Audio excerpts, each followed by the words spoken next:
암을 억제할 수 있는 건강한 면역 감시 체계를 확보하기 위해서는 진통제를 적절히 사용해야 합니다.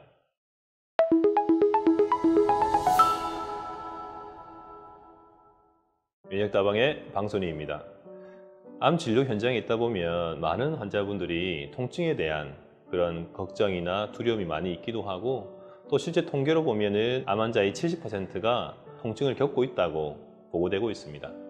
하지만 그런 통증을 겪고 있는 환자분들 중에 절반 이상이 통증이 충분히 조절되지 않고 충분히 치료받지 못하고 있는 걸로 보고되고 있습니다. 왜 이렇게 암 환자분들은 통증을 두려워하면서도 왜 이렇게 통증이 잘 조절되지 않고 치료받지 못하고 있을까요? 참 많이 안타깝고 슬픈 현실입니다. 사실 이렇게 통증이 조절되지 않고 힘들기 때문에 많은 환자분들이 치료 자체, 암 치료 자체에 대한 거부감을 가지기도 하고 암에 대한 막연한 공포를 가지기도 하는 것 같습니다.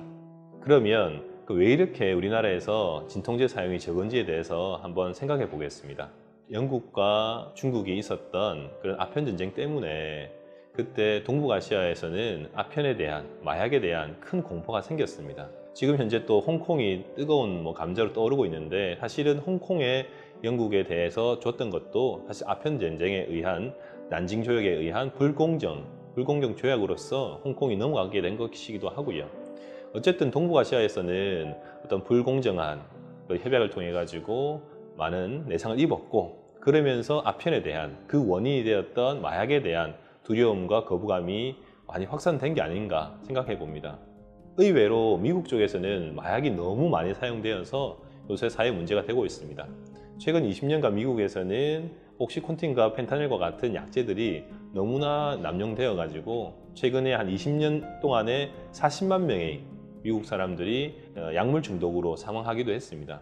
현재 미국에서는 200만 명 정도가 의료용 마약 중독으로 지금 치료받고 있는 것으로 알려져 있습니다.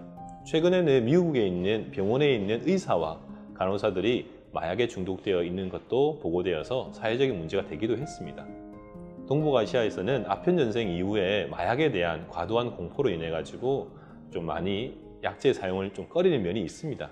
전 세계적으로 통증에 대한 접근은 어떻게 되어 있는지 한번 살펴보겠습니다. 세계보건기구에서는 이런 암성 통증을 적극적으로 개입해서 치료하도록 권고하고 있습니다. WHO의 통증 사다리 법칙이라고 해서 비마약성 진통제하고 마약성 진통제를 적절히 섞어서 사용해서 통증을 잘 조절하도록, 그래서 통증으로서 힘들어하지 않으면서 암을 치료하도록 권고하고 있습니다.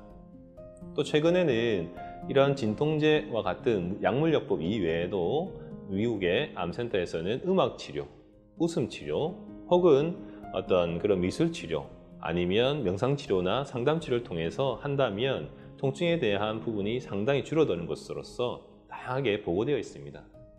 또 침치료 같은 것이 수술 이후의 통증이나 항암 이후에 오는 손발 저림이라든가 하는 다양한 암성 통증에 부작용 없이 안전하게 시술될 수 있다는 보고도 많이 보고되어 있습니다. 사실 이런 통합의학적 접근들은 의료기관에 찾아가야 되고 어떤 시간이 맞아야 되기 때문에 좀 번거로울 수 있습니다. 그래서 누구나 언제든지 할 수 있는 약물 치료가 많이 권장되고 있고 또 편히 사용할 수가 있습니다. 그리고 최근에는, 옛날에는 병원에 입원해서 엉덩이 주사를 맞아야 되고 혈관 주사를 맞아야 됐는데, 주사제 말고도 먹는 약물도 12시간 이상 가는 서방정이 나왔고, 또 15분 이내 효과를 나타낼 수 있는 속효성 약물도 나왔고, 심지어는 혀 밑에 녹이든지 입안에서 녹여서 먹는 사탕과 같은 스틱도 있고 알약도 있고, 또 심지어 피부에 붙이는 지속형 진통제도 많이 개발되었습니다. 그래서 사실상 통증 조절만을 위해서 입원하던 시대도 있었지만, 지금은 집에서 누구나 언제든지 다양한 진통제를 통해 가지고 통증을 적절히 조절할 수 있는 그런 세상이 되었습니다. 또 마약성 진통제와 비마약성 진통제가 있는데, 환자분들이 약을 계속 쓰면은 나중에 진짜 아플 때 통증이 조절 안 되지 않을까 하는 그런 두려움이 있거든요. 그런 두려움을 생각할 수 있는데, 실제로 비마약성 진통제는 많이 쓰면 속쓰림이라든가 간독성이 올 수 있지만, 실제로 마약성 진통제는 그런 간독성 부분도 염려가 적고, 통증이 많이 올라오더라도 용량을 증가시키면 충분히 조절되고, 즉 마약성 진통제를 충분히 쓰면 통증은 반드시 무조건 잡히게 되어 있습니다. 그래서 이러한 두려움을 다 걷어버리시고 세계보건기구가 제안하는 그런 적절한 진통제를 사용하고 또 다양한 통증에 대한 접근을 사용한다면 충분히 통증은 조절될 수 있습니다. 통증이 조절되지 않으면 하루 종일 불쾌하고 아프고 찡그리고 있고 너무 아프니까 밤맛도 일어서 밥을 못 먹게 됩니다.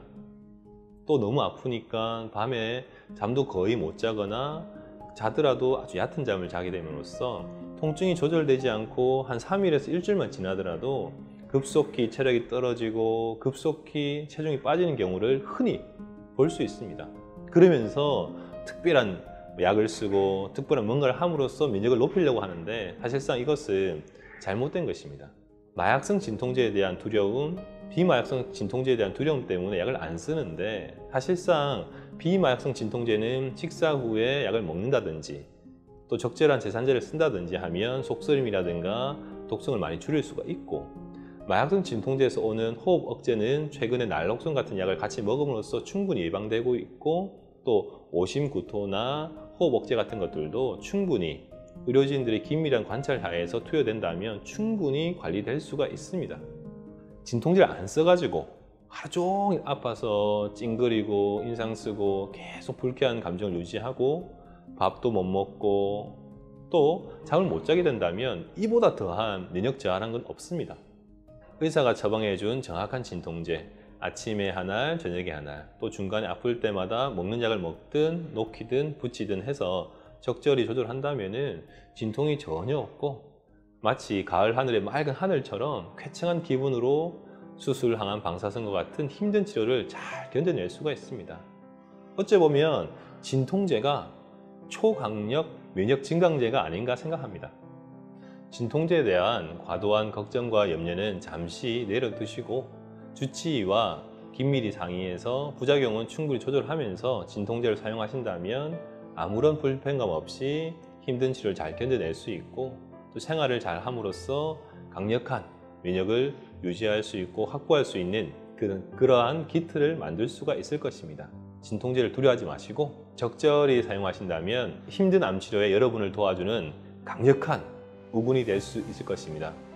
여러분 힘내시고 진통제 열심히 적절히 사용하면서 힘내봅시다. 면역다방의 방순이었습니다.